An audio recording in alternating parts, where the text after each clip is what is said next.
everybody, and welcome to the I Rock Knits podcast. I'm here today with my friend Matt, as promised, although I didn't actually text him and ask him until after I said that out loud on a podcast a couple times ago.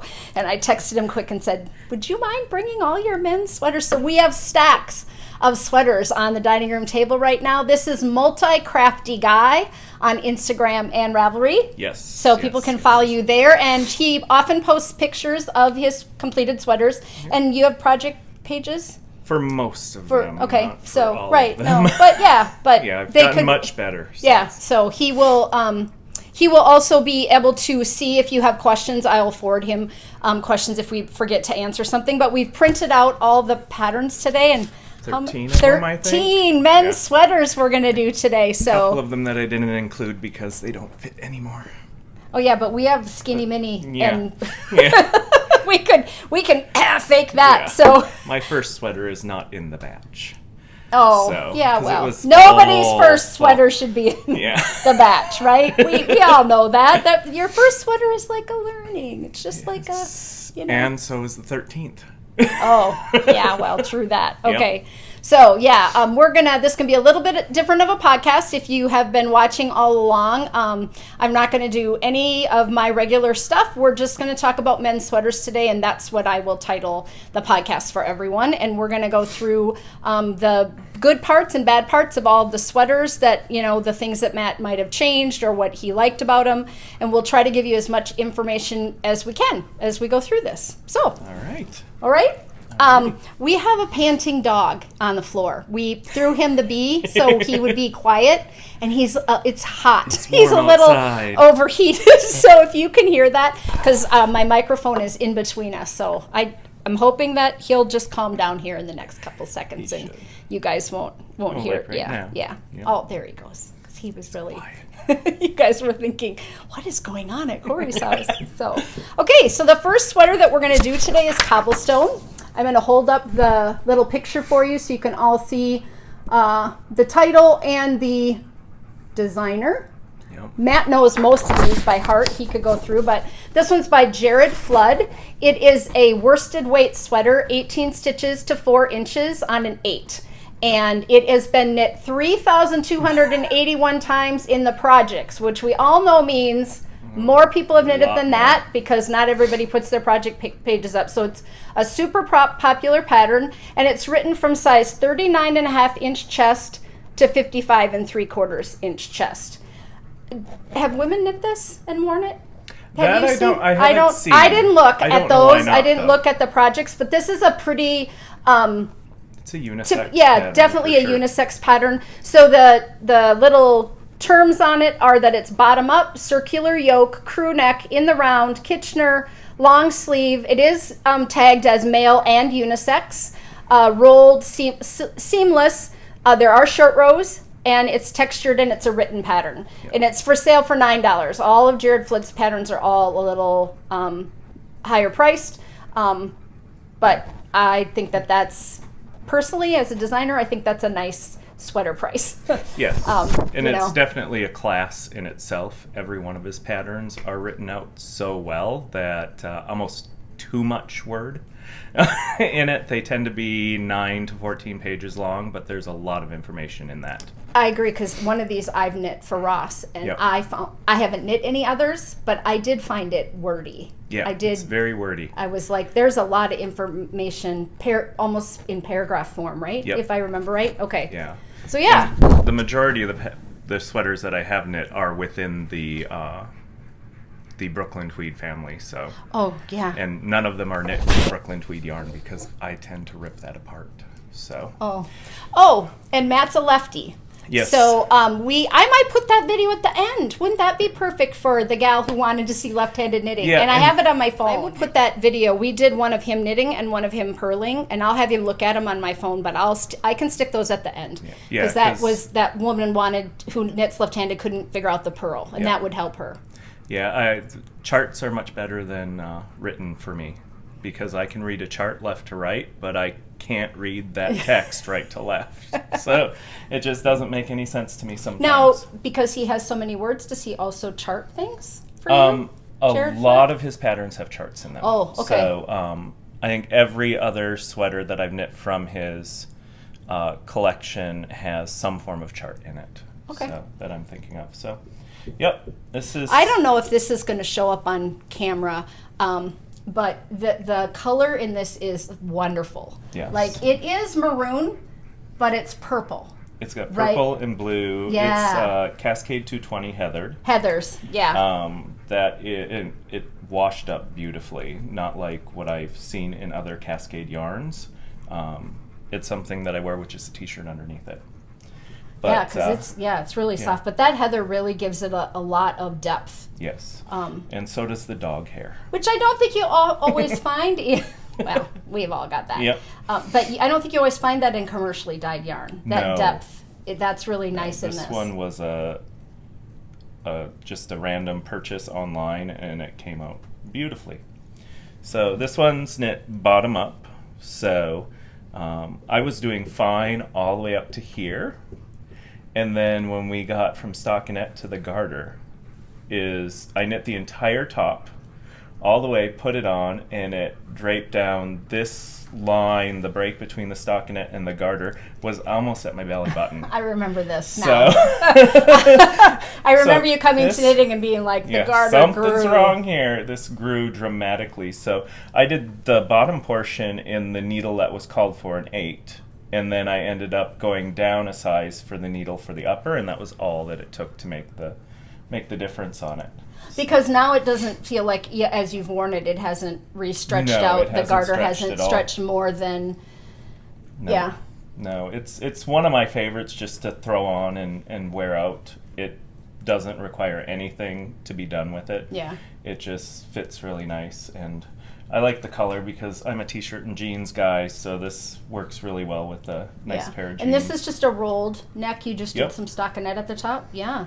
So actually, this would be a good beginner sweater knit, like for someone who hasn't done...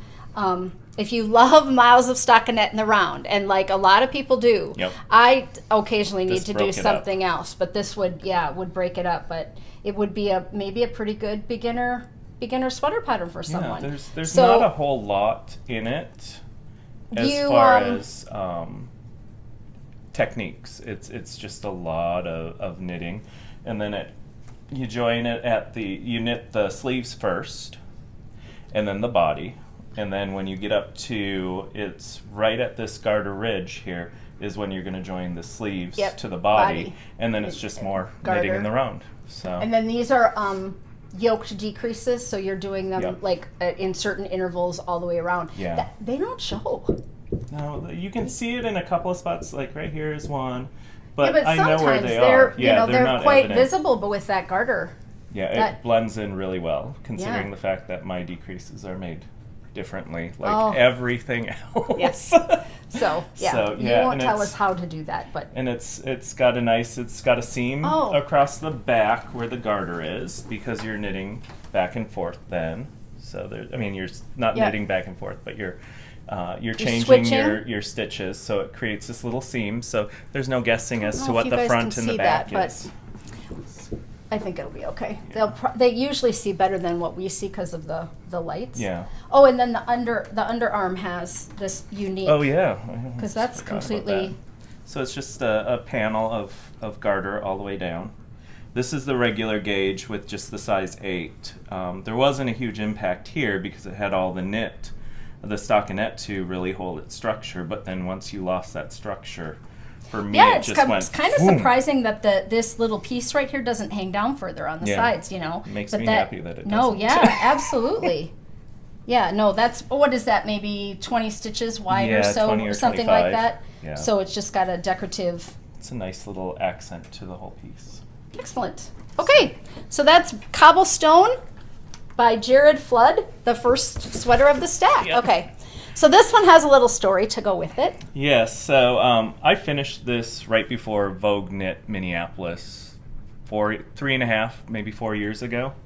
And I still had the ends hanging on the inside of it and everything. So I threw it on, went to Vogue Knit, walking the marketplace with Corey and our friend Renee. And everybody stopped me and went, "Ooh, who knit that for you?" And then they were asking if Renee had knit it for me, and she kept saying, "No, he knit it for himself." Well, Cody's bumping the camera. Come here. Come here. Over here. So they kept asking if Renee had knit it for me, and we kept telling them no. She didn't knit it for me. I knit it for myself, and people just didn't believe me. So now I got this wonderful pin from a local store. See if we can see it in there. It says, "Yes, I made this." I will wear this to the festivals that I go to, just so that people aren't confused that I'm walking around in my own hand knits. It's really hard to believe now. Now, I mean, I feel like it's 4 years, but it feels like if you're at a knitting festival and there are men there, we can assume they're knitters. Yeah. Like, we need to assume that they're knitting their stuff. Yeah. That just seems, especially that it happened continually too, that, come on, women that are asking those things, and I'm assuming it wasn't men that were asking those. Okay, Code, you got to quit. No, it would be much better to come up to a guy and say, "What pattern is that? What yarn is that?" Yeah. And then let the person who's wearing it tell you, "Oh, I didn't knit this. My wife knit this, or my husband knit this for me," instead of just assuming that we don't knit. Yeah. Because I know plenty of men that knit. We host Men's Knit Night at Stephen B's on Wednesdays, because there are men who knit. Yes. So. But, okay, I'm going to get rid of the dog. Pause. Tell us about, what did we decide? Grettir? Grettir. If you're from Iceland, maybe. I don't know. Grettir. Yeah, by Jared Flood. Here is the 610 projects. It is, again, another unisex one. This one is definitely, there are two different edits in it. One for male without any waist shaping, and then one for women with waist shaping in it. So okay, worsted weight, 20 stitches, needle sizes 4, 5, 6, 7, 8. An assortment. Have an interchangeable needle set with you. Bottom up, circular yoke, crew neck, in the round, one piece, positive ease, seamless. It says turtleneck. It has turtleneck as an option, right? Yeah, its turtleneck is in the women's portion of the pattern. Okay. And then unisex. And the sizes go from women's women's and men's, 32 to 54.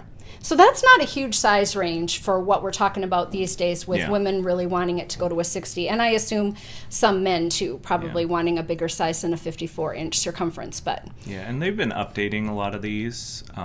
So who knows? Maybe they'll update it to include that. This was done in 2013, originally written. So another Jared Flood pattern. It is worked up. The bottom to the color work took about a month, because it was just blue. And then we got into the color work, which took only, I think, a matter of 4 evenings from work, because it was just so much fun to knit. I knitted out of Plymouth, Galway.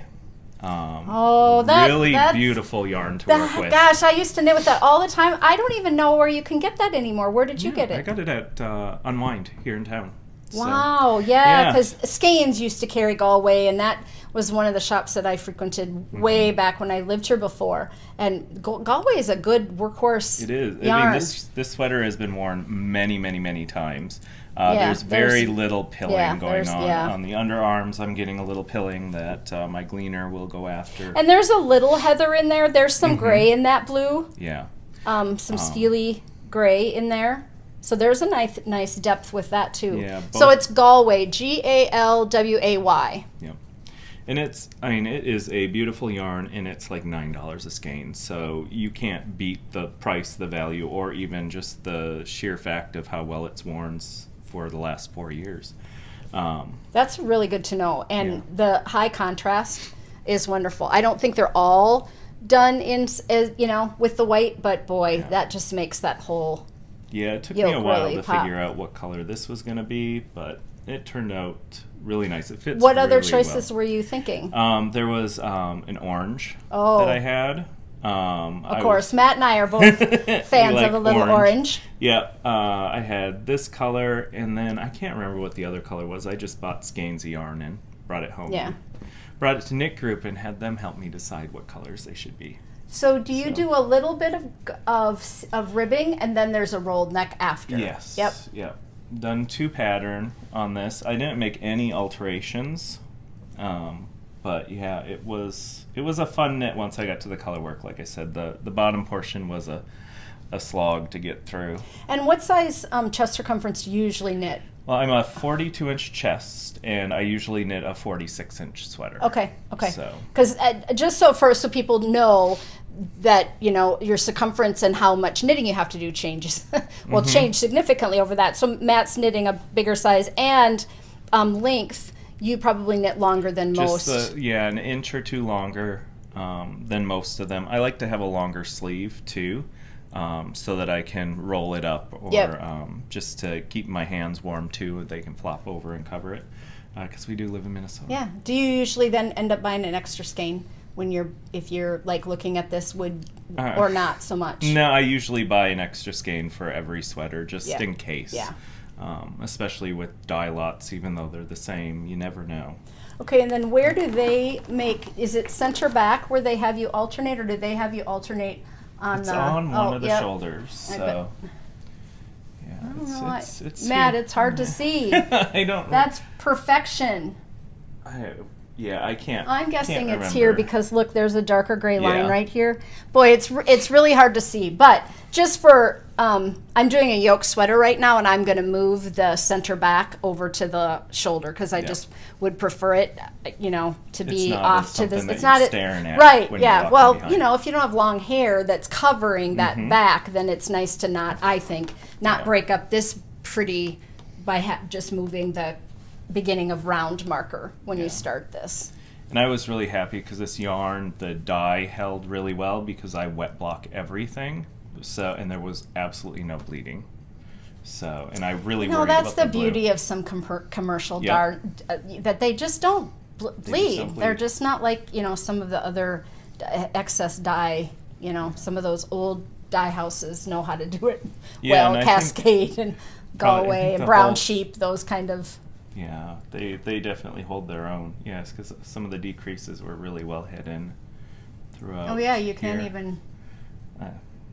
So, but yeah, I was really, really, really pleased with this because this sweater costs maybe $100 to make. They're probably 10 skeins with all the color work, so you can't beat the value. Yeah. And it's going to last for a long time. Well, yeah, and in your size, $100 is, you know, a small woman would say they could make it for less, but in a guy's, you know, circumference, it's going to take more yarn. Has the Schulz sweater. So this is by Michele Wang. I love this sweater. They're girls and guys. Yeah. It's called Schulz, and it is again worsted weight. We love our worsted weight sweaters. I do here in Minnesota. Well, they knit up a little faster for one thing. 20 stitches to 4 inches. Needle size 7854. Sizes 35 to 57.5. So this goes up quite a bit. Yep. Again, it's a bottom up circular yoke, crew neck in the round, long sleeve, positive ease, unisex, $12 pattern. Yep. Did it have boy and girl? Did it have men and women sizing in it? Yes, it does. Okay. It has the waist options. Shaping and the bust shaping for the women's, and then the men's it's just straight down. Okay, so it's kind of like getting 2 patterns then. Yeah. People are doing enough work in the writing of it to justify that. It's a fun knit. The one thing that I discovered with this is the center is really old, dream in color.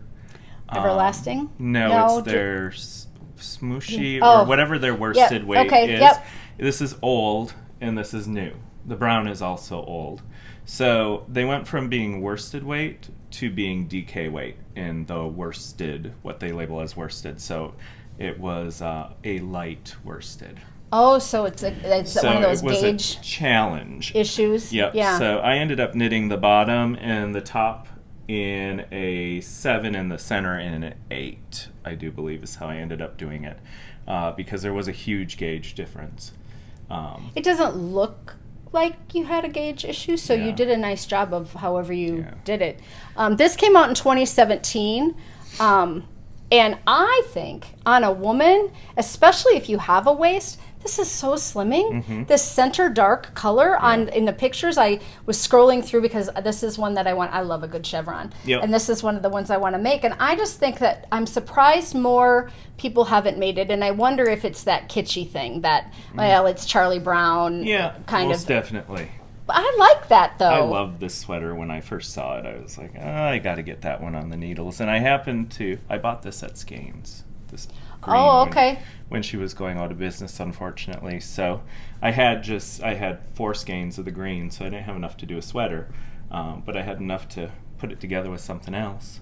Well, and I really like that this variegated is happening in the center. I know in hers most of it's just solids, but I just think that makes it really really and you striking. Continue it onto the sleeves, and you're stranding it. Now, do you do it magic loop then when you're doing sleeves like that? Yes, this sleeve, the sleeves I had to do individually. Usually, I will do my sleeves 2 at a time, magic loop, because that is the way that I really love to do it. But when you start to balance additional colors and stranding, I had to do them 1 at a time. Okay. So. But it turned out it was fun because you have a little bit of excitement on your sleeves, which are usually just the never-ending journey. Yeah. The circle. Yeah. Yeah. But yeah, I prefer magic loop for almost everything that I do. Yeah, because you do all your socks 2 at a time, magic loop. Yep. And backwards. So yeah. I like to complicate things. But it's nice. It was a nice sweater. When I discovered this, because this was going to be sweater number 2 for Rhinebeck 2 years ago, and that's when I discovered the huge gauge difference. So I never finished it for Rhinebeck. Yeah, because you knit it and then had to take it back, right? This was like, it drooped so badly. So, but then I had to rip it back, and you know what? I don't mind ripping back. So it's the fun of the knit for me. Are you kind of a process knitter? Yeah, I think so. Yeah. I mean, yes, because you put out a lot of products, so I kind of would get, I mean, I sit next to you at knitting all the time, and you're always finishing things. So I guess if I would have had to check a little box, I might have guessed that you were a product knitter, but you like the process. It doesn't matter what you're knitting as long as you're knitting. Yeah. I knit any free moment that I have. At work, on a 15-minute break, I take out socks or the sweater that I'm working on now. I'm just knitting a couple rows of cables, and then I go back to work because it keeps me sane. Yeah. Matt is our resident IKEA kitchen designer, and so lots of customer service stories and things. That's where I extrovert myself to introvert the rest of my life. Yes. So Matt can sit next to me at knitting, but sometimes I have to be careful not to E all over him. But yeah, this was a great sweater. I would not say it's beginner sweater because you have some pretty long spans in the stranding here. Yeah. But outside of that, I mean, it's nice really sweater. Nice. None of your brown shows through, Matt. You really do nice color work. A couple of spots you can definitely, because it's white and you can definitely see it if you look at it. But yeah, no, it's come through. It's pretty good there. Yeah, no, hardly. And then almost every sweater that I do now has tubular cast on. And I cannot even understand how Jared Flood's team puts instructions in for tubular cast on because I do it so backwards. So Very Pink Knits put out a tutorial on how to do it, and it was the only one that really clicked in my brain, and I can do that without even looking at instructions now. Oh, okay. And it turns out a very nice end result. So then do you do tubular up here too, or you just cast off? Up here I do... Judy's Magic Cast on, Jenny's Surprisingly Stretchy Bind Off. Okay. Yeah. And that's what I use for, I think, almost every one of my collars. I do it on my socks. Any place where it asks for something stretchy, that is the bind off that I do. It's just the way that it works well for me. Yeah. The end result, I don't know if you'll be able to see it because it's white, but it still remains nice and clean. Yeah. No, it's... And it does have a lot of give to it because I've got a 24-inch head that has to fit through. Yes, that has to make extra large hats. So, yeah, that's Schulz. Okay, excellent. There we go. Paper all over. Okay, we're back with the next one. This is Barrett by Veronik Avery. I think that's how you say her name. It is from the Brooklyn Tweed men's collection. Yep. She is a designer for them, and it is worsted weight, 18 stitches. Needles are 876. Sizes are 36 to 53 and a half. It has a cuffed sleeve, long sleeved, male, positive ease, raglan. So we're doing a raglan instead of a yoke. Ribbed, it has a schematic, short rows, tall, V-neck, waist. It has a waist shaping on? No, that would be interesting. No, this one does not have waist shaping. Interesting. Worked flat in a written pattern, and it's a $9 pattern from Brooklyn via the Brooklyn Tweed website, probably, yes. or Ravelry. Okay. Which is where I get everything. I think this was actually the first sweater that I knit flat. I want to say it is, now looking at this huge pile. And I put it off and put it off and put it off until I was told to sit down and put it together. So, the seaming you put off. So you knit it, but you, okay. Yeah, I was afraid of seaming, and now I found the love of a piece together garment and mattress stitch. What? I wasn't the one that told you to sit down. Yeah. You were. I was like, Matt. Get it together. It sounded like me. The more I listened to that, I was like, oh, shoot. It was probably me who was like, Matt, let's get that put together. Yep. It is beautiful. I mean, this I-cord raglan, I assume that's what it is. I haven't knit it, but man, that is stunning. Yeah, and the detail on the shoulder cap here, where you got some ribbing going on, it's a comfortable sweater. This one is the only one in the entire group that's made out of Barocco vintage, so it's an acrylic wool blend. Really inexpensive to make.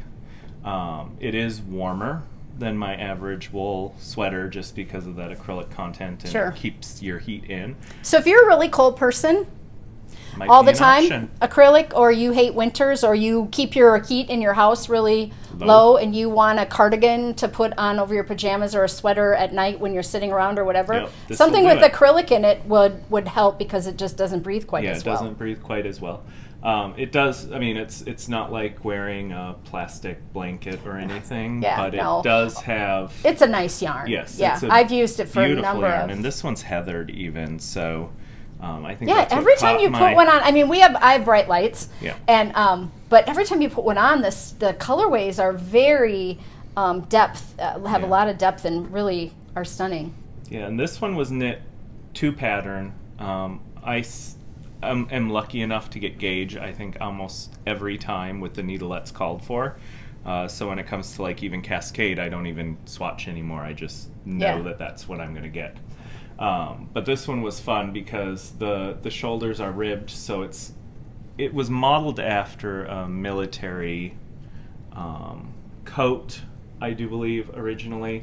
So you seamed these in as well? Yep, this was all seamed in. Just to be clear, because sometimes you could do this flat and then seam it and then pick up, but these were all seamed in. Yeah, the sleeves were knit flat, seam right here for the sides. Yep.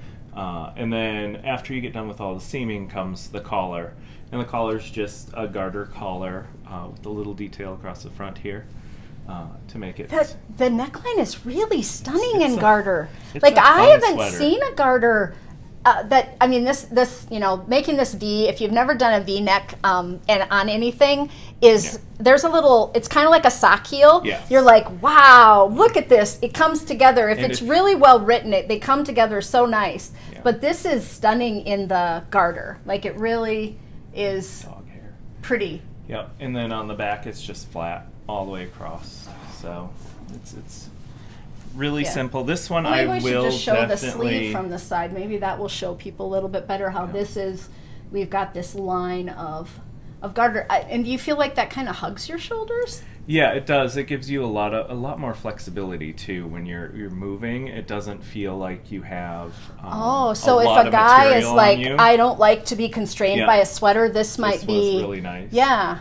But yeah, it worked up really nice. I will knit this one again out of a different color, probably a red, because I find it hard to wear this with anything. Like khaki is pretty much the only thing that I have at home that I would wear this with, because that blue on blue with denim, it's just too much. Yeah. But yeah, it was fun. It was a lot of learning because I had never done this like I-cord on the edge. I want to do that. I want to design that in a sweater somewhere because that is just that is really striking. It's just a really nice I-cord, or it's a bound off edge that when you seam it makes it look like an I-cord. Yeah, I can't remember. It might just be the way the decreases were done that it pops up like that, but it is really, really nice. Nice job, Veronik. I give it up to the Brooklyn Tweed team and all those designers because they do definitely design a really beautiful men's sweater, though they don't do it enough. They do not do it enough. There has not been a men's sweater coming out, I think, since Schulz, and that was a men's and women's pattern. So they need to get on it and get some. Yeah, well, we need a few more men knitting, buying sweater patterns too, because I would think on their end they're saying we sell way more women's sweater patterns in our books than men's, and so it's a financial, right? So men, if you want more sweater patterns, go buy some, even if they're possibly not ones you're all going to knit right away. Nope. Purchasing some gives you some power, right? They talk about definitely. That purchasing power. Yep. So there you go. You want a little purchasing power. Yeah, and I still can't believe that there are only 91 of these sweaters out there. I mean, well, it's pieced. Yep. So the people probably had the fear same. The piecing. Yeah. No, it's actually you kind of like it now. Yes, I do. I like to knit a flat sweater. Yeah, and seam. You don't mind sitting down and. No, and it doesn't take that long, really. I dreaded this, and then 2 hours later, I had seamed both both of the sides and then the sleeves, and then it was just figuring out how to get it in there, and that didn't take long either. Get a couple of clips, some removable stitch markers, and piece it together, and just do it. Yeah. You can always rip it out. Right. Yeah. Which seems to be a theme of mine. You can always rip it out. Okay. There we go. The next one I have actually knit for my husband, but this is Brownstone by Jared Flood, and this is a wonderful sweater. I use this in my sweater class as well. I bring it as one of the men's sweaters, and it is worsted weight 18 stitches. Needle size is 876. It is men's small to extra, extra large, and the circumference is 39.5 to 55.5. And the suggested ease is 3 to 5 inches. Here, I'll let you talk about the rest of the stuff because, you knit it bottom up. Yep, bottom up. It has a nice shawl collar to it. Jared Flood seems to like the bottom up instead of the top down. It has a nice little detail here on the shoulder. That's a pretty raglan. With the raglan. Instead of just doing the increases around 2 stitches, we did it around 4 on both the front and the back, so it gives a nice little extra detail. The shawl collar is really nice. You'll oftentimes see me wearing it with just a t-shirt underneath it, but I let the sweater speak for itself.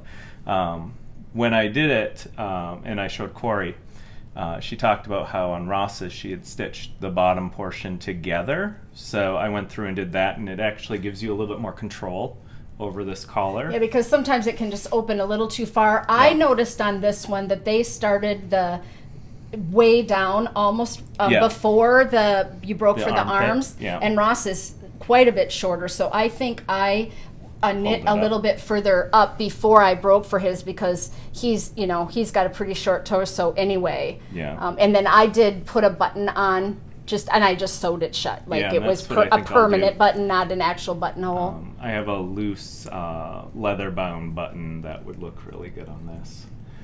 It's pretty simple, straightforward. I think that's the only alteration that I had done to it. Like I said earlier, we usually knit an inch or so extra on both the body and the sleeves because I do have long arms, which makes it nice. This is Malabrigo Rios in Pearl 10 maybe for the colorway. It looks like it, yep. It is a wonderful yarn to knit with for sweaters. It does pill a little bit more than usual, than a regular wool will, since it's a worsted superwash merino, but nothing that a gleaner won't take care of. When I did it for Ross, I felt like it was kind of a dress sweater, especially since I put that leather button on it. It kind of elevated a little bit, and he will wear it to work on Casual Friday, where they can wear jeans or like not dress pants. Yep. And so like he will wear a collared shirt underneath it, and it does elevate it a little.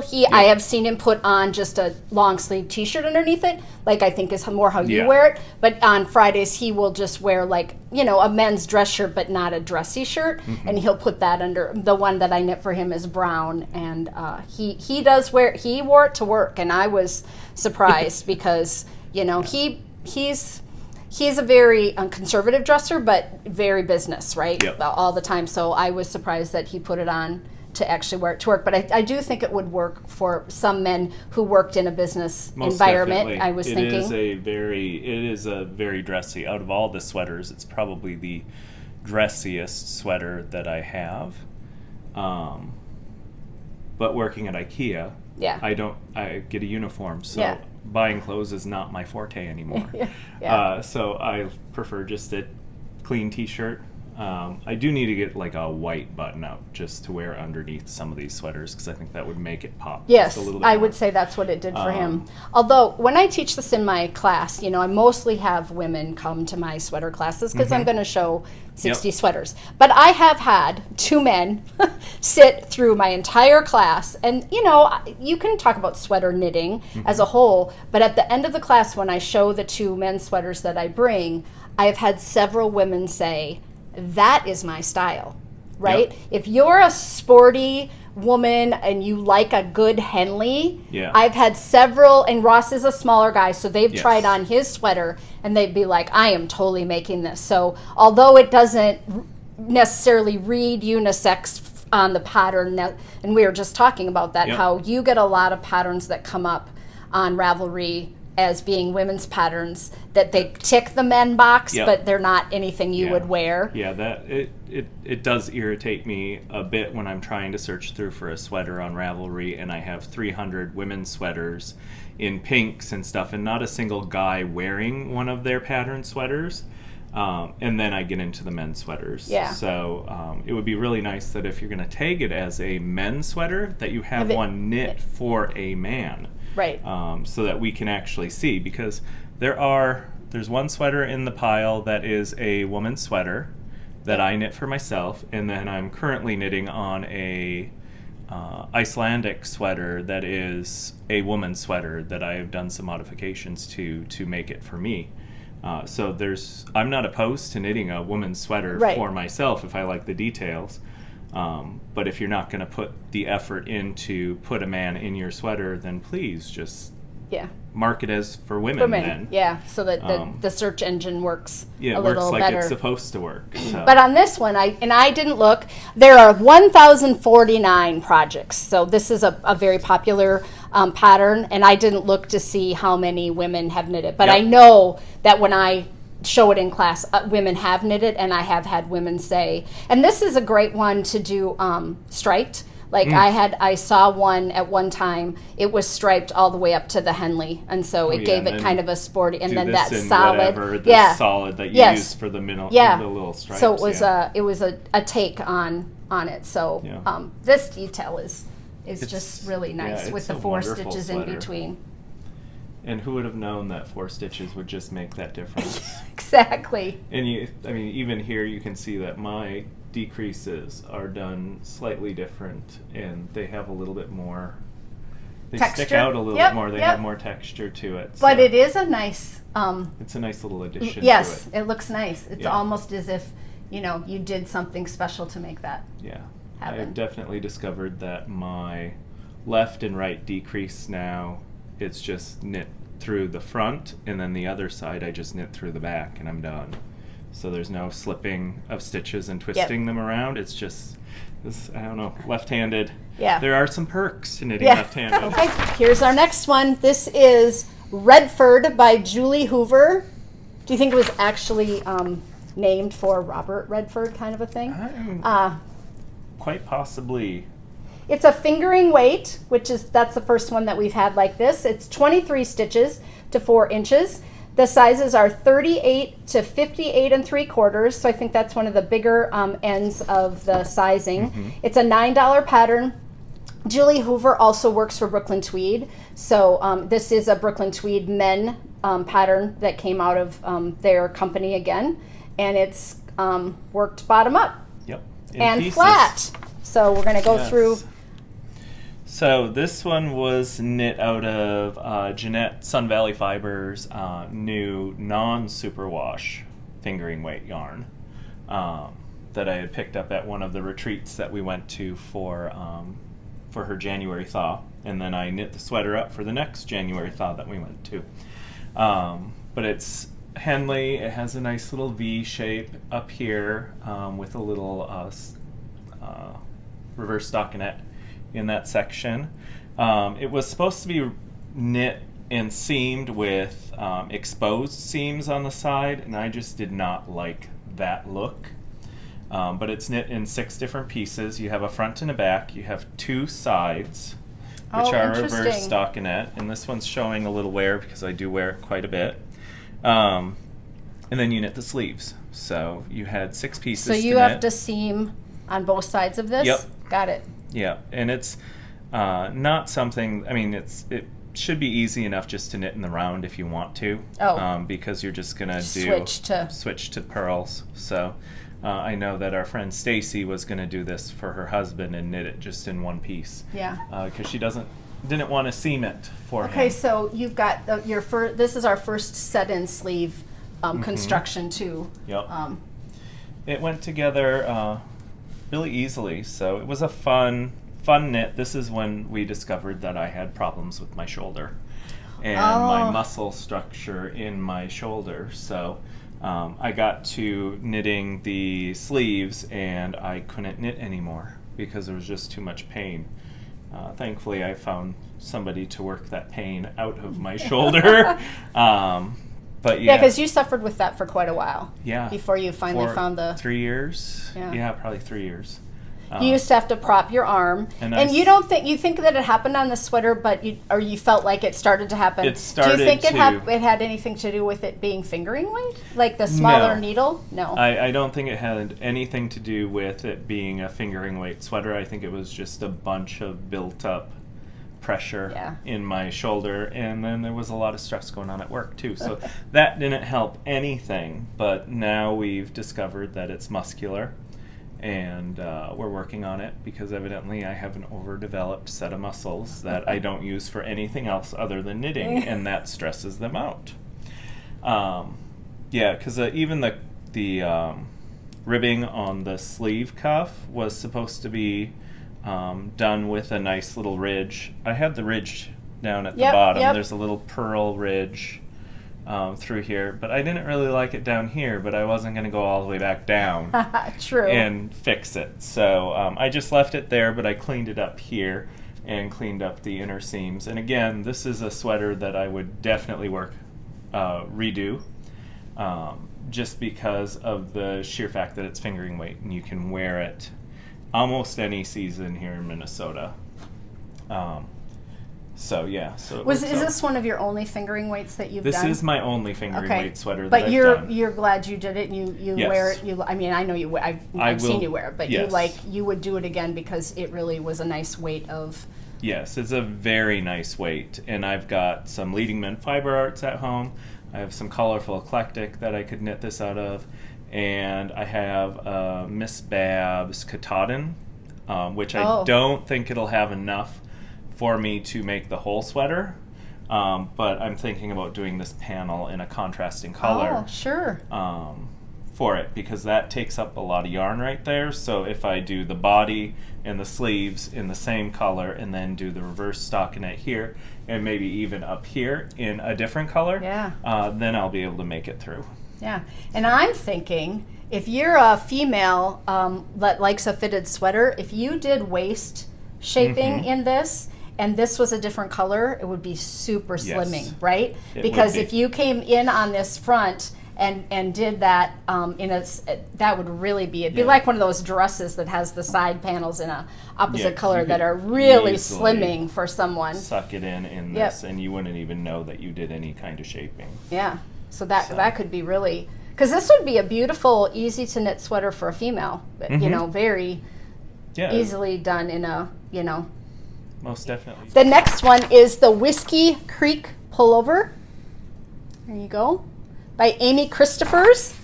And it is worsted, 18 stitches to 4 inches, 36.5 to 60.5. There we go. Yep. We got the big chest circumference on that one for people who are looking for that.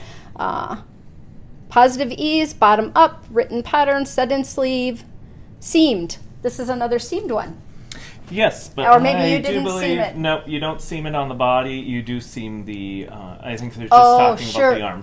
Okay. Set in sleeves. Okay. So, this one here is when I discovered that I really do like Amy and her designs, because she seems to like the naming it after wonderful beverages, like whiskey. Yeah. Which is one of my favorites. This was a fun knit, because this was the first sweater that I knit out of a magazine. So this was an Interweave fall 2017. Interweave went through a period where they were putting out a lot of men's sweater patterns, so that was a really good time for them. I have, I think, 5 magazines that I have tagged probably 6 or 7 total sweaters out of, and I've knit 2 of them so far. The next one will be coming up in a few here. Or actually, 3 of them came out of Interweave magazines. Okay, that's good to know for people, because people will often ask me, "Can you recommend a men's sweater?" Hi, Chris, and you know, and I wouldn't have known to say that, because I used to get all the Interweaves. I don't. That's one of the ones that I still have a subscription to, but I haven't noticed. They've had several new editors, but at one time, then they were really doing good period for men's sweater. So this one here, the thing that I learned when I was knitting this is that a magazine pattern has really no instruction to it, and they're assuming that you know how to knit the sweater before you're actually getting into it. So thankfully I'd had a couple of sweaters under my belt by this time, and this one here, another shawl collar. I do really like a shawl collar. I like the fact that it kind of hugs you in the back. Yep. It fits really nice, and it's incredibly comfortable. I would knit this one again probably an inch longer than it is. It hits me where it's supposed to, but that's a little awkward for me. So I like to have a little longer on the waist. Yep. It's stockinette all the way up to, you get this is this reverse stockinette section. Yeah, reverse. It's not garter, not garter. This is garter, okay. It just adds that nice little detail to it. That change makes it something interesting to knit, but B, the texture is really nice. That little change. And this is a woolly wool? Yeah, this is Plymouth Homestead. It's listed as Aran, but I knit it as worsted, and it knit up really nice. It is a nice, comfortable, warm sweater for a Minnesota winter.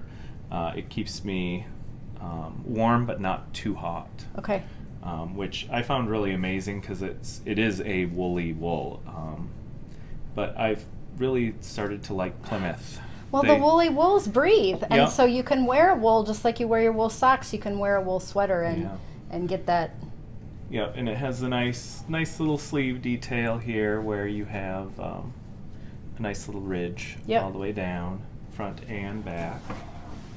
And then it's just more of that reverse stockinette all the way across the back. So it turned out really nice. I get a lot of compliments with this one. A lot of my sweaters are gray. Yep. I like gray. Yep. Gray is a color. But you still like me. No, it's not. There's no color in there. Yes, there is. I like some color too, but you're not going to wear an all-over colored, like brightly colored sweater. No, too much. I probably wouldn't do that, but I do like a heathered, and this is heathered. And again, it's a value yarn. It's like $10 a skein, and this took 8 skeins to do. So you're looking at a really reasonable price. You do have to, this collar is knit while you're knitting the rest of it, and because you get to this point here and you break it and you knit back and forth. Oh, sure. And then you just seam it right underneath. there. So you don't have to pick up stitches and put on a collar. It's all knit back and forth. So that was a really good bonus to this sweater too. So it was really, really a fun knit. That's really nice construction then. Yeah. Because then you're not stuck with an open neck sweater that you never finish because you have to go back and figure out how to make that neck fit in there. So yeah, it was really a lot of fun to knit. So only 58 people have made this. And I think that's probably has a lot to do with the magazine pattern thing. Yep. And when I teach beginners and intermediates, they will often, ask about first sweaters and stuff. And I often will say I wouldn't knit a first sweater out of a magazine because they're limited in their pages. So they want you to, design something and then put it in as few words as possible because every page costs them money. Yes. So they want it to be really streamlined, very, I think tight instructions. The whole pattern was a page, and it's reading from columns. So it's not even like having a full page. You're like reading 3 words per line, trying to make out what they're trying to think. But it's definitely not like an extreme intermediate or advanced sweater either. Yeah, no. So there's not a lot going on here. Yeah, once you get a couple of sweaters under your belt, don't be afraid of doing a magazine pattern if you understand what's going on. But most definitely not your first pattern because you'll just be lost. Right. Because I was lost, and this was like my 10th sweater. So it took a little while, and then once I understood what was going on, then it made a lot more sense with the other ones, because there are several patterns from Interweave in this bunch. Okay, yeah. All right, excellent. Whiskey Creek. This is our next one. This is the Nelson Pullover by Irina Anikeeva. It's Ermian design from Interweave. So it's August 2017 Interweave pattern, and it's an $8 pattern for sale on Ravelry now. I'll show you guys her name because I probably didn't say it very well. There we go. And there are 123 projects. It is worsted weight, 18 stitches, 36.5 inch chest to 52.5 inch chest. Boy, I just feel like that wouldn't fit a whole lot of men, but maybe, that's just not that big a chest. No. 52. I mean, if you're a big guy, I would have knit the 48. So yeah, I went to this was the small, medium, large, extra large versus the 48 inch. Yeah, the 48 inch chest. This is Knit Picks Swish worsted. And it is really soft. Like, it's really, we were putting it on the mannequin and I was like, wow, this is really nice. Yeah. And it really, I mean, I've seen you wear this and this is not pilled up for something this soft, that's really nice. Turned out really nice. This was my Rhinebeck sweater for 2 years ago because I think I bought this yarn. It was maybe $2 a skein on one of their super winter sales. Wow. And of course they're 50-gram balls, so there's probably 20 balls of yarn in this entire sweater, and it's a maze of woven in ends on the inside. This was the we really need to show the best that because that's not showing. First sweater that I've ever knit that I started off with this cable pattern first and then picked up to knit the body. So that was a really interesting construction to it. But this pattern, this cable, this was probably where I started to fall in love with cables. It just knit up so nice, and at this point I was using a cable needle even doing it. So now I'm just happy that I don't use a cable needle anymore, because this would have knit up so much faster now. But it has a cable go all the way up. Yeah. And then this is a folded back. Just seamed in there. So did you start up here and work down? Do you think? No, I picked this up. Is there a seam in here? There's a seam on the back side here. Okay. I picked it up. Okay. It was just, I'm trying to remember all the things about this sweater because this was 2 years ago. Right. But this is just folded an I-cord you knit in there, and then that's folded and stitched down. Just stitch it down. I discovered I love making I-cord. with a double pointed needle, no machine. I just knit. There are 2 sweaters that I have here that have I-cord, and I just enjoyed knitting it. Yeah. Just knit, boom, knit. It was fun. I think this would be stunning for a woman as well. Most There's definitely. just no You reason can that easily this take could not be done in unisex. It is just I'm thinking I need one of these. Yeah, and this is just really the local nice. library more than likely carries the Interweave, magazines. yeah. So I mean, it's easy enough to go in and check it out, and you have the pattern. So not to say that $8 is expensive. I mean, it's a beautiful sweater, wonderful knit. It was originally in the pattern, it called for brown sheep, nature spun. Okay. Which I actually have at home for the full intention of knitting this again. Okay. Out of a deep, deep blue. Oh, that'd be nice. So, but this knit picks, it just drapes so nicely, and I was really, really shocked at how beautiful and how nice it was to knit with. Because I hadn't knit with that particular yarn, and thinking it's a 100% merino, it would probably pill like crazy, and there are some pills, but it's not a bad knit at all. It's holding up. Not for how soft it is. I'd put up with a couple of pills with how soft that is.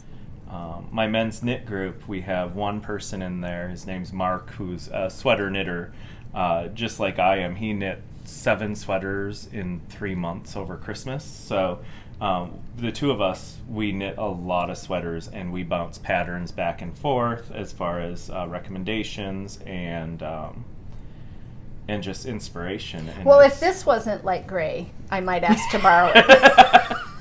It'd be the first time I'd ever borrowed a sweater from Matt. Yeah. But I think I could fit in a 42 bust, a chest circumference. I might stretch it out a little. It's a fun one, and the sleeves.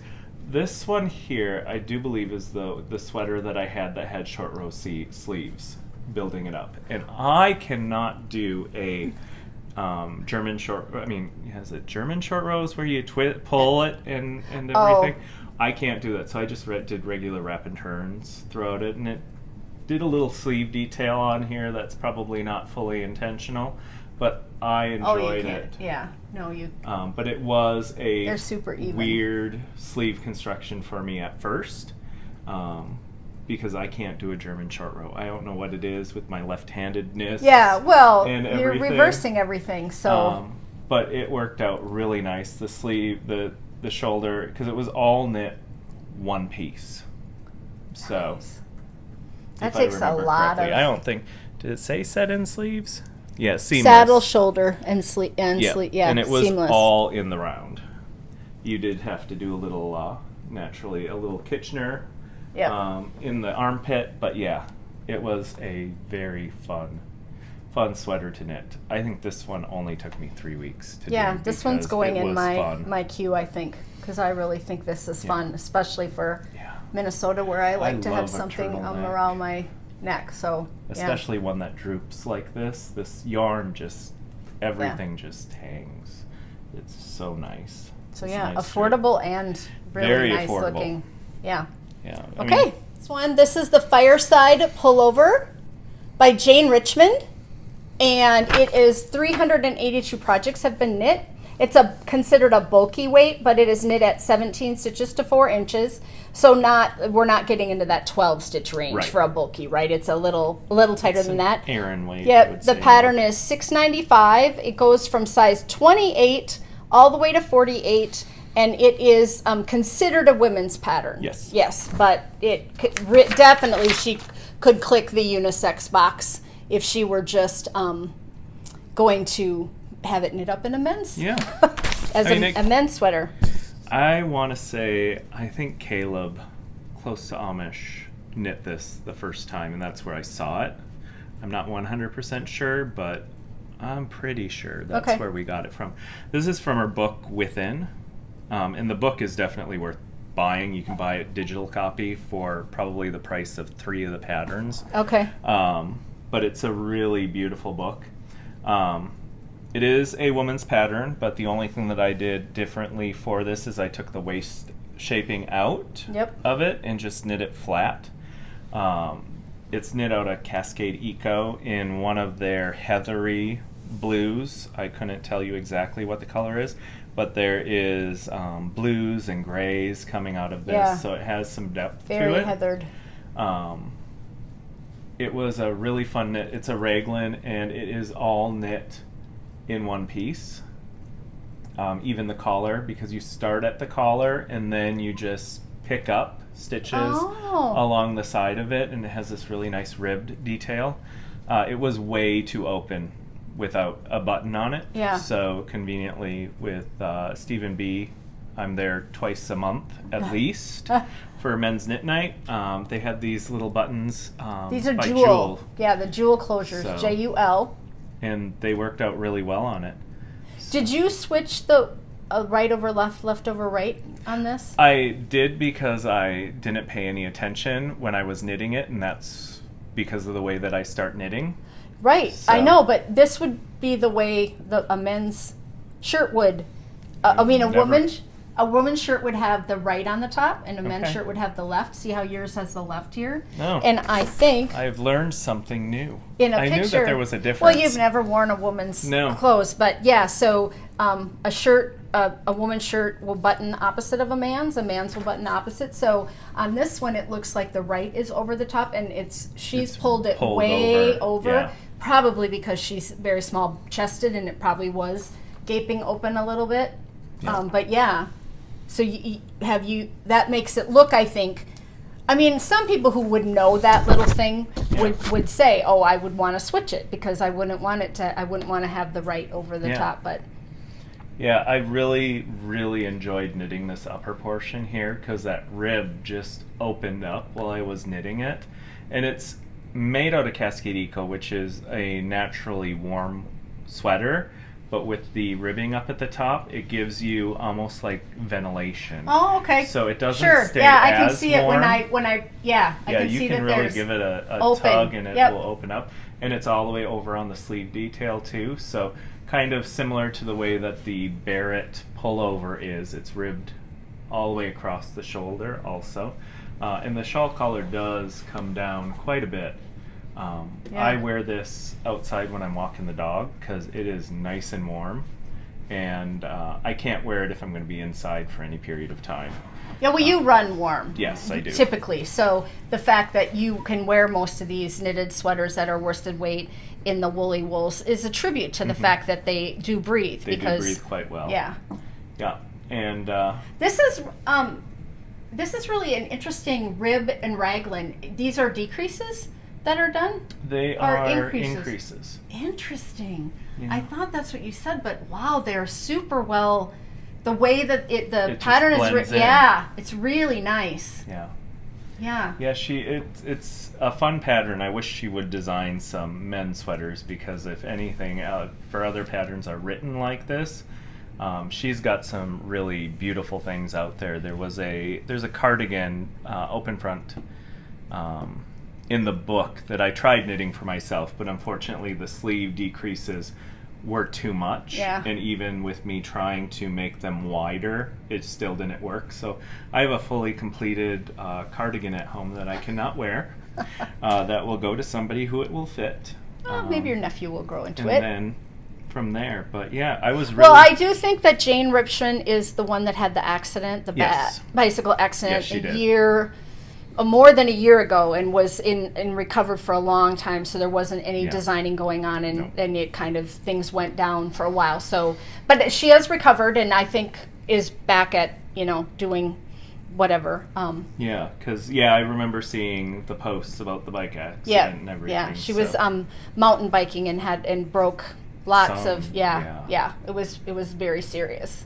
But it was a very fun knit, and again, I mean, though it is a woman's pattern, it fits me really well. Yeah, honestly, I would have, if you would have shown me without that, I probably would have said men first, because it is that kind of unisex, sweatshirty, kind of a little bit oversized, other than, I suppose, some men would say they don't want a shawl collar, but... No, I like myself a shawl collar. It's just added comfort, and it's a quick knit also, being out of Cascade Eco. Yeah. It knits up really Yeah, I have quick. some of this in my stash to do like a sweater coat in red, and I know that if I cast it on, it would knit up really quickly. Yeah.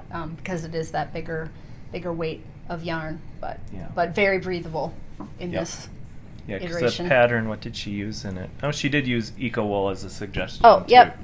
So, and this is, since it's a heathered, I think their heathereds, no matter what weight it is a softer yarn than their solids. Okay. Just their solid color. I don't know if it's the amount of dye that they put into it, or the fact that it's maybe done after the wool is blended dyed before it's actually spun. Yep. But it is definitely, no matter what I've knit with Cascade, it's definitely been the softer wool in every instance. So. Okay, so this is our next one. This is a newer designer. Yes, it is. On the front here. This is the Montrealer, and it is a striped. There are several iterations here. We'll show you a few. So there is a woman wearing the sweater, and this is designed by Delz, and it is a worsted weight, 20 stitches, size 7 or 6, needle small to XXXL, which is 32 to 52. So.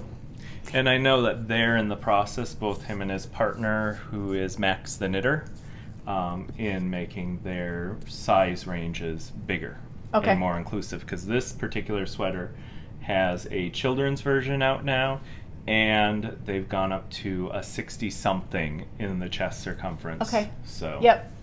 There has been a real call for that, for a bigger sizes, especially in these sweaters that they want you to have positive ease in. Because let's say you're a 52, but the sweater should fit with 5 to 8 inches of positive ease, then you should be knitting a bigger sweater, and so then you can't get that ease that they're showing for people. So, okay. Thankfully, I'm not a big fan of I that love this much one, ease, and yes. I love what it's doing, what Matt did with the striping. It's just stunning. Yeah, so it's got a nice kangaroo pocket on it. The pocket was, in the instructions, should have been knit with white, but it's Malabrigo yarn, and this is Frank Ochre or something like that. Yep. My new favorite color. Yep. So I figured I wasn't just going to give myself just one little stripe, so I added it into the pocket. Because in the original pattern, there's just the one stripe. See? I'll show you that one. Yep. Across the chest. I use this Frank Ochre in my hat, mitt, and cowl pattern in the book. I love this color. It's just such a beautiful color. It's a great so gold. Rich. It's really a great gold. I knit it bigger than I probably should have, simply because I will wear it in the fall. And it is Minnesota in the fall, so it could be 60 degrees outside, it could be 30 degrees outside. I wanted to have a little extra room in there for something else underneath it. Because it is going layering, to be worn as a hoodie, not as a sweater. So it called for my favorite I-cord. They say to get a rope for it or a string for it, and I said, screw it. I got plenty of this white left. Oh, they actually, okay. Yeah, so I knit myself a nice long I-cord during lunch one day at work. It was the first time that I've ever done anything with a pocket. I could definitely knit this a little better myself. In the next version, This is a I think I learned. This is a folded edge on Yeah, here. That's it's interesting. So that gives it some structure, but it also makes it thicker. It makes it bulkier. Yeah. But I did learn a lot while I was knitting this pocket. Did you pick up stitches across here to do Yeah, it, it or was, down here? Up here, Okay, you yep. do. You pick up with a crochet hook. Yep. Never done that before, so it was definitely a learning. That's how that construction on the wallaby, the wonderful wallaby that comes in the little book is. Yep. You pick up with the crochet hook and you pull stitches through, knit it up, and then join it, and that's knit from the bottom up in that way. So I've done a number of those for nieces and nephews over the years.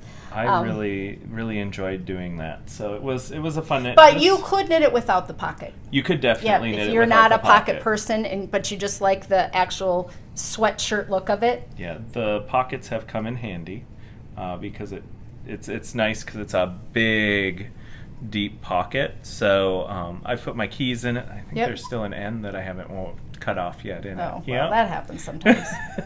But it is nice and warm because it is Malabrigo, and it does tend to, it's a merino, so it is warmer. And it does have a hood, a full-on Is hood. this their Rios? Yeah, it's Okay. Rios. Okay. Yep. Because they have a Malabrigo has just a regular wool too, and but this feels like Rios. Yeah, I love Malabrigo yarn. Yeah. Their stuff is beautiful. The one thing that I did find when I was knitting it is that the short white stripes, I could not get the yarn to carry across without tension. So I ended up cutting every single stripe all the way through. So I did weave in all those ends on both the sleeve and the body. But for me it was worthwhile because I do really like the end result. And it is something that I've worn many times. And that's because this was a short stripe, Yep. and then this was a long stripe. And for you carrying the white from here to here, it was gathering. Yep, You just and couldn't.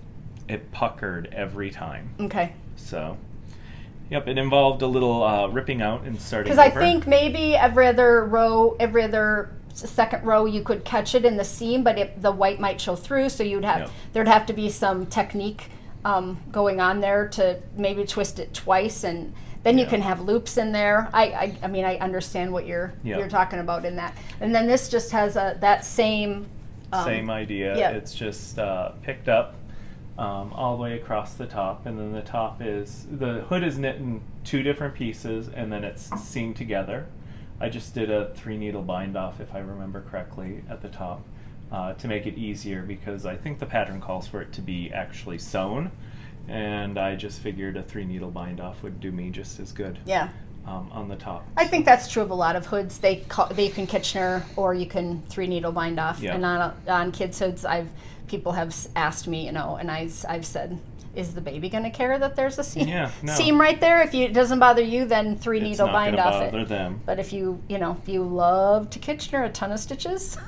And I've learned to love Kitchener, though it's the little dance is backwards for me. Yeah. So. Yeah. But you do all your socks toe up. Yes. So you don't have to Kitchener. I mean, you don't have to Kitchener socks, so you don't have to do it that often, right? And that's true of a lot of people who do toe up socks. They're like, I haven't really learned the Kitchener that well. No. It doesn't happen that often in. Now, do you Kitchener at underarm always, or do you ever 3-needle bind off? I Kitchener the underarms now that I understand how to do it in my left-handed way. Sometimes I will actually, since I'm doing it in the round, I will just reorient the needles so that I can Kitchener and watch a video of the Kitchener stitch and do it exactly how they do it. So I figured out that workaround to get around it. Because I do know some people will 3-needle bind off their underarm seam, and that does provide a more stable. There's more yarn there, and if you're very large-chested, man or woman, and you're going to get pulling right there, especially on a tighter fit, that sometimes the hole will be a little bit bigger because it's pulling, and so that 3-needle bind off can help to stabilize that and then weave in those ends. I usually Kitchener, but I think I have cheated, like taken the shortcut of doing a 3-needle bind off at some point and just been like, that's fine, right? It didn't hurt a thing. Yeah, when I go to Kitchener, I always pick up a couple of extra stitches on both sides, so then it closes up better, and I'm not weaving yarn back and forth to try to get that hole to come through. Yes. So I'll usually pick up 2 extra stitches on both sides, on the top and the bottom, to make it worth my while to Kitchener it. Yeah, no, absolutely. Because I do think that is not something that anyone ever sees. No. That area where the hole can occur and that seam. I mean, nobody's walking around like this talking to people. Yeah, and if you don't do it, you just have that little added ventilation in there. Yeah. So it was a really fun knit. This was quick for me because it was just stripes for me, self-striping socks, stripes on the sweater tend to go much faster than anything else because it's just getting to that next color. And it doesn't help it doesn't hurt that the Malabrigo is such a beautiful yarn to knit with. And we do feel like these our designers to watch because they're going to be probably designing for the men's knitwear market. Most likely, they're out of Canada. They are, and they're doing so. That would be someone to just either follow on Instagram or tag as a friend on Ravelry or whatever. Go to their. I don't even know. They might have a group on Ravelry. It's hard to know. I honestly don't spend a lot of time on Ravelry. I look for a pattern, I download it, and then I'm working off my phone and not really getting in there. I'm trying to be better at updating my pictures and stuff, but and in true Malbriga fashion, it was alternating 2 skeins up here, but then when I got into these stripes, I just kept them. I didn't want to have to alternate those, so I just did a section with 1 skein. So you can't really tell it so much there. Oh, it's great. It's just a great sweater, I think. And I really think this would go for women as well as men. And it is worn by a woman even in the project page, so it's a universal hoodie. Yeah, absolutely. It's a fun pattern, and the stripes make it all that much better. Well, the stripes are so motivating. Yes, they are. Get to the next one. Very motivating. Okay. All right, this is Mount Auburn Cardigan. Really handsome little bearded man there. Oh, look at the thinker pose. Yeah. So this is by, again, Irina Anikeeva, but in Interweave. Yes. Fall of 2018. There only 31 projects have been made. This has cables, all over cables, provisional cast on at some point, seamed, schematic, worked flat. It is a unisex sweater. Worsted weight, 15 stitches to 4 inches though, so worked at a bigger gauge, but probably due to those cables pulling in. And the sizes are 3.75 to 51.25. So you've got, this has got your tubular cast on written right in the pattern. Yep, it's tubular cast on. I can't remember where I would have provisionally casted on anything on this sweater now that I think of it, so I think that just might have been added in there. I don't believe that there was any provisional cast on. Yeah, when you're a designer and you're on Ravelry, they give you boxes of things to check all the way down on every category, and so sometimes you're just checking and they're tiny little boxes and you might make a mistake. You might have checked the wrong thing. It might be someplace on here, but it's not. It's not. The whole thing is not cast on provisionally. No. Again, tubular cast on, thanks to Very Pink Knits and her tutorial to do that. This is the first. I've knit 3 cardigans. This is the first one to fit. I have knit the Ranger cardigan, I do believe, by Jared Flood twice now, and neither time did it fit. So I can't find anybody who it will fit. So it's Is it turning out too big or too small? Too small. Okay. So this one turned out right. I think I ended up knitting the 51 inch in order to do that. Because when I think a cardigan, I, again, don't think like hip hugging or anything. I want it to be comfortable and loose. And I think that's where I made the flaw when I was knitting them before. Okay. So it's got cables up both the sides on the sleeve. It's the same cable pattern. And then all the way down the back. And this is, again, Plymouth Yarns. It's Homestead. It's listed as an Aran, but again, I knit it at a worsted gauge. I had gauge with the needles that were and this is almost knit at an Aran gauge. I mean, it's getting close to being at an Aran gauge. This is stunning, this tweed yarn in this pattern. Sometimes something with a tweed in it could take away a little bit from your cables, but it really doesn't. They look really nice. And then what is this? Is this a seed? It's not seed. It's not seed stitch. It is... it's like a little checkerboard. Is it like moss stitch? Maybe. I can't remember. Yeah, no. It's in the pattern. I was wondering if she put it in her she put it in her description. Sleeves were knit separate, so they were knit in the round. Oh, moss stitch. Moss stitch. Yep. The gauge is over the moss stitch. That's why that is. And it doesn't look like traditional moss. It's really pretty. It's really nice. Yeah, it was. I didn't recognize it as moss. It's really a nice texture. Yeah, again, a big collar. So I think it was a 4-inch knit collar on it. And then the sleeves were just sewn in. They were knit flat.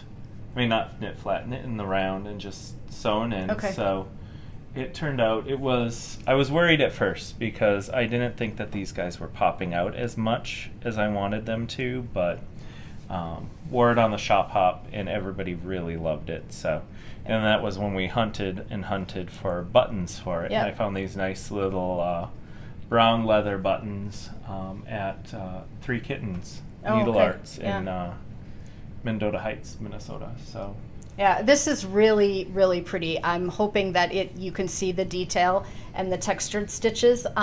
I think that a woman that wanted a library cardigan, a warm, comfy, cozy cardigan could definitely knit this as well. Most definitely. But if a man is looking for like a really stylish, be in the library with your cigar. Yes, type of sweater. Exactly. Yeah, the thinker guy who's doing the thinker pose. It was. It is a magazine sweater, so it does have limited details, but the cable pattern is all charted out. Yep.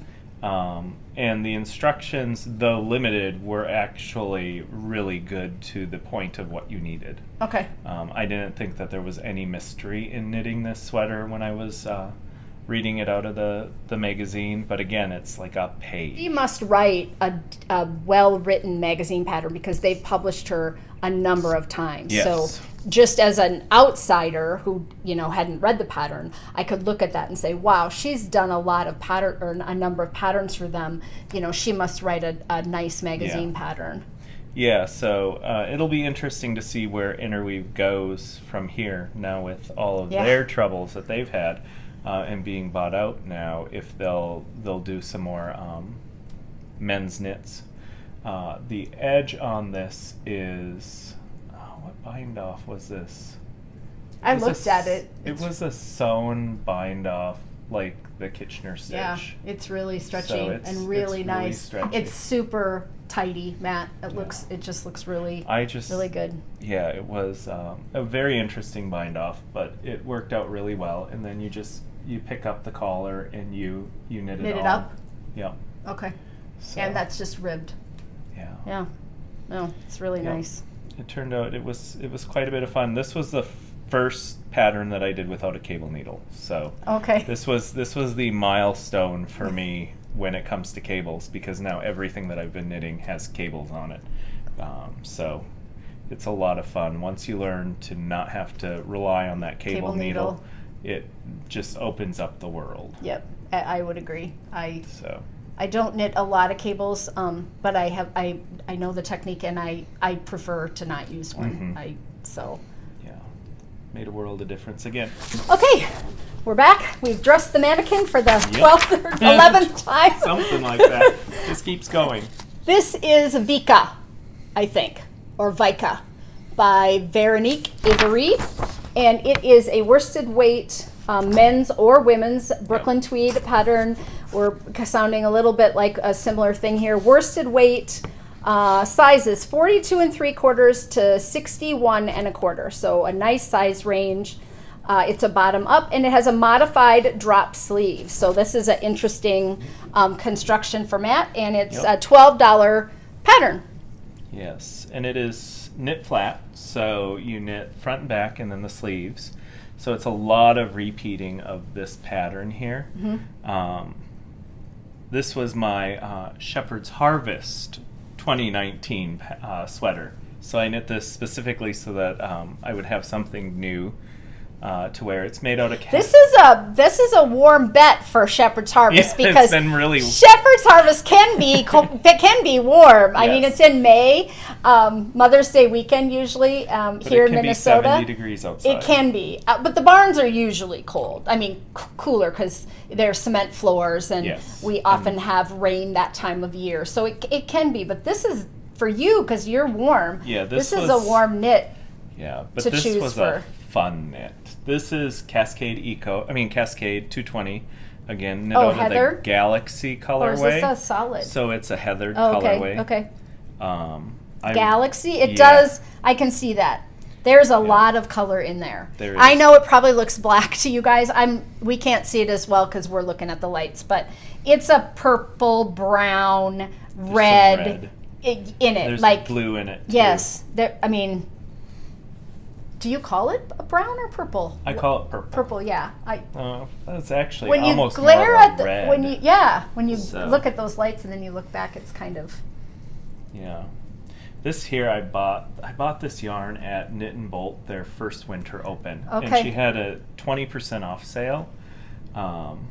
And I went in and I found this colorway and I just scooped up everything that she had. I love that you have yarn sale memories. Because you might not remember every single detail, but you remember where you got your yarn and how much you had to spend for it. And that, and those memories are knit into a sweater. I think Don't ask me to remember somebody's name. That's clearly not something that my brain is holding anymore. But yeah, so this had some, again... I have to just say this. At knitting today, one of our knitters couldn't find her knitting anywhere. She had put it in the refrigerator. You all do crazy things sometimes, right? Where we just forget things or we can't remember things or whatever. So we were sharing some of those stories at knitting today. Yeah, again, it has that moss stitch on it again. Oh, sure. Yeah. So, and then it's cabled and cabled. The one thing that I found about this sweater is that when she designed it, she kind of put little cheat mile markers in up this little stockinette section here. Oh, it's just 2 stitches. Yep. Every 4th stitch you purl. So you can easily remember where you're at in the pattern. Gosh. So it worked out really, really well because this cable twist is worked in 2 sets of purl bump. So it was really easy to memorize, and then you just kind of walk your way through the trail all the way up. So it's cabled, but it's not a really complex cable technique. You're cabling over 2 stitches here and 4 stitches here. So it came out really, it's not an intimidating pattern. The reason why I found this was somebody on Instagram had posted that she had knit her 4th or 5th one because she was knitting her entire family this sweater. And when I saw it, it was an instant buy on Ravelry. Right, because you might think that it's, you've got a cable here and then a little rivulet in between and then a cable and then the big cable, and those don't always cross at the same time. No. So sometimes you're crossing a cable here but not here, and so sometimes that can be hard to keep track of if you've got multiple charts going on, and if you've never knit a cabled chart before or you've never done an all over cabled sweater, sometimes that can be a little like, whoa, I'm on this one and I do it every 4th row or every 8th row, but this one I only do it every 12th row, and so you have to kind of lay them out and keep track of which one happens when. I definitely find it easier, especially if I remember right, this is a chart, and then the 8 rows here is a chart. So I will put it on my photocopier and then lay it out the way that the pattern goes so that I have it in a visual line. Yep. Because this pattern's on like page 5, this pattern's on page 6, and nowhere in between can you get them to actually line up. So it's I do cutting and pasting when I'm looking at these charts, and I want it to be easy for me to remember. So it's the same on the front as on the back. So it's just a lot of duplicating. It really is that kind of traditional fisherman's look, you know. Not the fit of it necessarily. The drop shoulder for sure, but this is a longer. It's a longer sweater. Most fishermen's sweaters were weren't quite as long, but. And this one works out well because you're doing the seed stitch. You start off immediately with it's a little 1x1 rib at the bottom for like 4 stitches, and then you're doing a 2x2 rib in the section where you have the big chart. And then the cables just launch. They go out right of that. into the.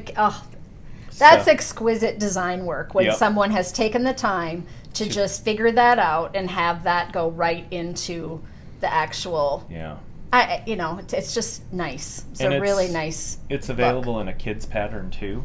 You do have to buy that one separately, but it was amazing because it's a $12 pattern, and yes, in the grand scheme of patterns that you can buy, it's more expensive. But there was a lot of chatter about how much she was charging, and I will tell you, it's well worth it to pay the $12 for the pattern, because then the sleeves also have that same, it's a smaller version of the cable, but it goes up and then just disappears into the moss stitch at the shoulder. And then a nice turtleneck, because I love a nice turtleneck, and it's ribbed and it's got some bounce to it, so. That's that modified drop shoulder, which. Yep. And you don't mind the fit of that? You don't. You didn't have any. No. I don't know if people would. I don't know if someone would or not. I just wondered, as a guy with broader shoulders, if that would feel different or funky to you. I mean, there are a lot of drop shoulder patterns out there. This one seems to be not at all. There's not a lot of real bulk in there or anything. No, there isn't, and it was interesting to knit because I had never knit a sweater that was seamed, that went up, went in, and then went out. Oh, sure. And I was like, I'm a left-handed knitter, but I read the same way. Is there something wrong with this shape? And then it turned out really nice. And then you get the same little cable. I can see where it goes in and then it goes out. Yeah, I can it see was what a you're talking very about. interesting construction, but then it all worked out. So, and I bet that really helps with the underarm fit. Yeah. Yeah. It fits really nice. I got a lot of compliments at Yeah. Shepherd's Harvest with it, and that was probably the last time that I was able to wear it because it's been warm since then. Yeah, well, So- this is another one you can loan me because Yeah. it is stunning. I might bring this out. It'll probably be packed to Rhinebeck. Rhinebeck, yeah. No, it So- would be perfect because Rhinebeck can be warm or cold, Yeah. really depending on. I'm hoping for cool, Yes. but no rain. Yes, yes. We're hoping for sweater weather, Yes, right? That's 'cause what we really. last time that we went, it was in the 70s, and we were all stripping our sweaters off. Yeah, 'Cause it was just too warm. too warm. So, Yeah, it did get cooler the second day, but. Yeah. So, okay, so we're on our last sweater of the group, and then Matt's going to show what he has on his needles. This is Garri. Garri. something like that. Garri, Garri, and it's by Vedis Jonsdottir. And this is a Lopi sweater. So Yep. Matt picked an Iztex Lopi, kind of an Icelandic wool, super heavy. Yeah, my first. You knit a coat, I knit- basically. I definitely knit a coat. This thing is warm. This is Olafos Lopi, so it's their bulky Lopi. Amazingly enough, it didn't take much yarn. Those 100-gram balls have like big 100 stitches, yards on it. It took 2 weeks to knit because it is so bulky, and it's like having a dog around every once in a while. It's just it's got some Fuzzy, fuzz yep. to it, and it is still shedding. It's but, definitely rustic. and it is too warm for me to wear to most places because it's got the color work on it, so you got 2 strands of yarn overlapping each other. It would be nice for when I decide to take an Icelandic trip. I could wear it there. Yes. As a When coat. we all go to Iceland as a Yes. knitting group, because we got to make that happen. Yep. So out of the blue, I do believe there were 2 full skeins of blue used, and probably 5 skeins of the gray. I ran out of blue at the top, so I just edged it and cast off with black. That looks great. Really good. I made the mistake of not reading the pattern fully. I did not realize that this was actually a steek until I got to it. So there I was. Oh, I guess I have to steek this. Got the sewing machine out, sewed it in, cut it, and was done. So no fear for that here, because I mean, honestly, there's not a lot of work here with these big stitches, so if I had to redo it, I could redo it. Yeah. This is a bulky weight yarn, 13 stitches it's worked up at. The sizes are small to XXL, but they're not giving us any circumferences on that. When I did the math out of the book, converted the centimeters to inches. The XXL was a 46. Okay, good which to know. is what I wear on an average day. Yep. So when it comes to a sweater, so I knit this at the XXL size.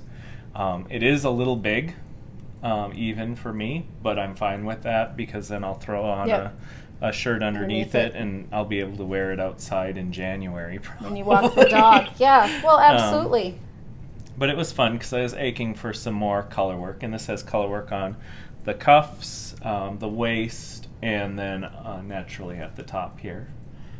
It was a fun, quick knit. So, I mean, knit group saw me at the body, and then the next time they saw me, I was done. Yep.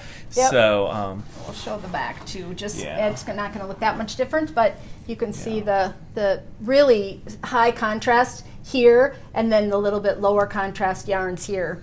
Yeah, it was a fun knit. When I get to a colorwork yoke, it just kind of takes control of me, and this is the part that I, like everybody else, that I can just whip through this. Yes, and this is the slog. Yeah. Because it's just knitting. This is knitting group knitting. Yep. This is what you bring when everybody's going to talk for 2 hours. Yeah, most definitely.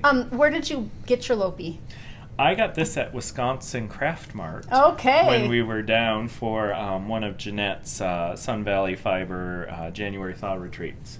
Because not all yarn stores carry the Lopi. No. There are, I think only Ingebrigtsens carries the full line of Lopi nowadays, because Lila and Claudine's used to carry it. But now that they're rep by Barocco, I'm seeing it come into more places. And Stephen Bees will actually have a trunk show of Lopi at the end of this month. Oh, okay. Because Lopi does, they're doing a trunk show with blankets. Not sure if I'd want this as a blanket, but I've been assured that this actually softens up. I do think, when you wash it, and I do think you can use hair conditioner, like you use it in the shower. You can put it in your water, put it in there, and then rinse it out a little bit, and it will lay some of those itchy fibers flat, like just when you do your hair. And I don't know that that's a good way to treat it. Like Icelandic people would be like, scoff, you know. But if you're really irritated by itchy, or if you have a Lopi sweater in your history and someone's passing it down and no one's wearing it because it's too itchy, that might be something that could help. And the more you wear it, the softer it gets. I know that for a fact because we have several people who have knit with it. And over time, it gets softer. It softens up. It relaxes a bit. So, that's the last finished sweater that I brought. Okay. So this is a sweater designed by Lars Rains. It's called Kotla, and it is a woman's pattern, supposed to be knit out of Olafos Lopi, which I don't know who in their right mind could wear it any place if it was knit that way. It's heavily cabled. I do really enjoy a good cable, and I think that's going to be in my queue for a long time now. It is knit in the largest version that Lars designed, which in Cascade Eco I do need to I'll put a little gusset type thing in on the sides here seams? Because it's not going to be quite big enough for me to be comfortable in. But this is my Rhinebeck sweater. So let's explain that. If you're knitting a sweater and it doesn't fit you when you're holding it up to yourself or to something that you already have, one of the ways in the moment to fix that is to knit yourself an extra piece of side. So you could cast on 10 stitches or 15 stitches or 20 stitches and knit a straight strip and then seam that in under the arm. Because Matt, let's just say Matt knit this at the wrong gauge or the wrong size. He's converting a woman's sweater. And you don't want to rip this whole thing out. You can save it. There's a way to save it by just adding in a piece, and it can just be plain. It would run from the bottom of your hem up to here. And then when you do your underarms or your sleeve shaping, you can add those stitches across there and make that fit for you. So are you having to do that on the sleeves as well? Are you going No, the sleeves are big enough, and I may actually have to cut it in a little bit. Oh, okay. Because I'm just knitting it on the fly because the measurements are for a super bulky sweater. So what I did for the side seam is this is a cabled both on the front and the back stripe, and I'm just doing 2 knit stitches on the side. And when I went to do these decreases for the shoulder, I had already decided that I was going to add that. So I've taken the 6 stitches that I'm adding already out of this portion. See, I've been taught well. Yeah. Yep. I did some pre-thinking, so I took that out already of this so that when I knit that in, then the sleeves will just join magically, hopefully. And then it's going to have a collar. I'm not sure if it's going to be a true turtleneck. The pattern calls for a turtleneck that's long enough to roll over completely. And that would, I think that would just be too warm for me. Yeah. So, and then on the sleeves, it had originally a very large braided pattern up the sleeves. So I'm going to leave that up there. Oops, I was going to leave that up there. So on the sleeves, and it's a saddle shoulder, so on the sleeves I just did more of this antler type pattern all the way up the sleeve instead of a big braid. And then when I got up here, I just knocked one of them out, and it turned out quite nice. So he used this that's on the front on the sleeve. Yeah. And that doesn't call for that in the real pattern? No, it calls for a big braid. Okay, like this.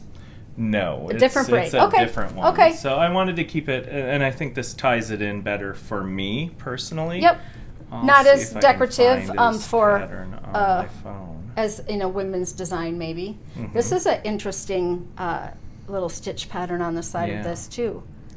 I'm gonna see if I can pull up this original pattern on my phone. I love that you're doing this. This is really, Matt. You're like you're on your road to design here. We'll see. Yeah, because that's going to come right up on that really, sleeve and go right up into that shoulder like that. And then the front's going to fit in there. I enjoy a nice cable pattern. So I don't know if we're going to be able to get this to show, but this is the original pattern. Well, that turned out really nice. Yep. It's a huge, oversized, bulky sweater, and that is not what I want. Yeah, not your style either. Yeah, but absolutely. I did love the combinations that Lars had put together with all the cables, and so I've been. Well, and Lars is a friend. Yes, we know him, so we're also supporting him as a designer. Yep. Yeah, and it'll be really interesting once I get it pieced together, because I think that there are a lot of women's patterns out there that have the possibility of being knit up for men, and even that sweater there. I had seen somebody had knitted out of bulky Malabrigo, and it looked really nice, and it wasn't really poofy like the Icelandic wools get. So I decided, since I had the book and he had signed it for me, I might as well knit something out of it. And this is what's coming. Yeah, no, it's stunning. Everybody at Knitting has just been following his progress on this, and it hasn't taken you that long. No, it hasn't. Matt's become a bit of a compulsive sweater knitter. He knits a lot, but they come off the needles pretty quickly. But the fact that you've knit so many now in 4 years. 4 years. Yeah, 4 years you've knit so many allows you to now be able to do some of this to the sweaters because of the things that you learn. Most even definitely. When a sweater goes bad. Yeah. Even when something just doesn't work out or doesn't fit it like you can, there's so much learning in that moment, which most definitely stinks, but you really can get... I'm worried that this might be too wide for my arm, so I figure if nothing else, I'll just mattress stitch it in a couple of stitches and then just go through and cut it down or tack it in. Because it's really easy to tack in under a purl bump. Yep. So. Excellent. Okay, well, what a lot of you don't know is that Matt has an Etsy store and is a sewer. Yep. Matt sews project bags, and so he brought one today to show all of us. He takes men's shirts and makes them into project bags, and I think Amber and I have both had one of your bags for a while and showed them on the podcast, so some people have seen these. But you could put some stitch markers in there or your chibi needle if you wanted. They're fully functional pockets. So. And he has all kinds of different patterns. He picks up shirts at all the different thrift stores. I get shirts from other people because they've collected them for me. So it is a zipper pouch with a strap, and then he does fully line the inside So I'm going to hold up your card here because Matt has some in his shop. Yes, I do. Multicraftyguy MCG makes. So if we go to Etsy and we type in Multicraftyguy makes. You have to do the search in the shops as opposed to the products. Yep. Etsy does not make their search easy. So if you go into the shops portion of the search, you can put in Multicraftyguy makes. All is one word. Yep, you'll find it in that way. There's also a link on my Instagram to my shop. Oh, okay. So as a thank you for Matt today, we want to go out and follow him on Instagram, as well as maybe friending him on Ravelry, just to be nice, and go to his Etsy shop and maybe buy a bag. Or if you want to gift Matt a pattern, that would be nice too. He doesn't know I'm going to say that, but right? Like, he spent hours getting his sweaters ready. He seamed some of them, hauled them to my house. He lives a good 40 minutes from me, probably. I mean, we knit together in a mutual location, so he came over after that. But this was really nice of Matt. And he is not the extrovert I am. So for me to ask him to come and sit down in front of a camera and lights is not something that he would really relish doing. And I think he did an awesome job. And I think there is a sweater for everyone in these 13 sweaters that we looked at today. And following Matt, you will see this one finished shortly. Yep. And maybe another one before Rhinebeck? Yes, I'm going to cast on another sweater. I can't remember the name of it. But it's cabled all over for Rhinebeck. So it'll be knit out of red this time. So Matt will be one of the people that I'm traveling with in my knitting group. We're going with our friend Renee. It's her 50th birthday. Happy birthday, Renee, in October. And so and Amber and Stacy are going to meet us there, and we're all staying together with the guys from Leading Men Fiber Arts in a big house. And so we are going out. Converted barn. Yeah, so we're going to stay out there and wear our sweaters, so pray for sweater weather. Most definitely, because this not is coat weather, Eco. because we don't want to be so cold that we have to have coats on covering up our sweaters. I think I'd be fine with this one without a coat. Yeah, or actually, you don't want to probably pack this one for Rhinebeck, but the Hudson River Valley. A lot of space. Yeah. Suitcase. So, yeah. So I just want to thank Matt for being with me here today. I am by no means a men's sweater expert and do not have the knowledge around all the sweaters that are out there. But by being able to have him here on the podcast today, it really helps us all out, I think, because I found a couple for me, which I was really looking for one for my husband, because I think it would be a nice to knit him another sweater here. So we're going to say goodbye for this week. You could knit Ross the Whiskey Creek Pullover. Oh. That would be really nice. Yeah, that would be good. That'd be a good one. So I might have to dig through my stash. And in the meantime, let's keep it colorful. Bye, everybody. Bye.